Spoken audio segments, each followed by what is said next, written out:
ചുങ്കത്തറ എടമല വളവിൽ സ്വകാര്യ ബസ്സുകൾ തമ്മിൽ കൂട്ടിയിടിച്ച് അപകടം. ബസ് യാത്രക്കാരായ 13 പേർക്ക് പരിക്ക്. ആരുടെയും പരിക്ക് ഗുരുതരമല്ല. ശനിയാഴ്ച രാവിലെ 9 മണിയോടെയാണ് അപകടം. സ്ഥിരം അപകട മേഖല കൂടിയാണിത്. പരിക്കേറ്റവർ ചുങ്കത്തറയിലെ സ്വകാര്യ ആശുപത്രിയിൽ ചികിത്സ നേടി. N4 news, Chungathara. കിഴക്കൻ ഏറനാടിന്റെ മലയോര മണ്ണായ നിലമ്പൂരിന് ഇനി കാഴ്ചമങ്ങില്ല.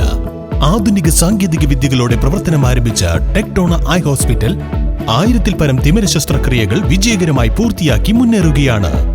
അത്യാധുനിക ചികിത്സാ സൗകര്യങ്ങൾക്കൊപ്പം വിദഗ്ധരായ ഡോക്ടർമാരും സേവന തൽപരരായ ജീവനക്കാരും ടെക്ടോണയെ മറ്റു നേത്ര ആശുപത്രികളിൽ നിന്നും വ്യത്യസ്തമാക്കുന്നു.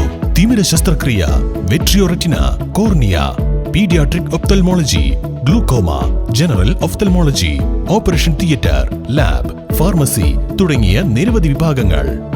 അന്താരാഷ്ട്ര നിലവാരത്തിലുള്ള വിവിധയിനം ലെൻസുകളും ഫ്രെയിമുകളാലും നിറഞ്ഞിരിക്കുന്ന ഒപ്റ്റിക്കൽ വിഭാഗം, വിശാലമായ കാർ പാർക്കിംഗ് സൗകര്യവും.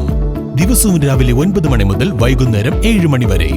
ടെക്ടോണ eye hospital, Ooty road, Nilambur, Chanthakkunnu.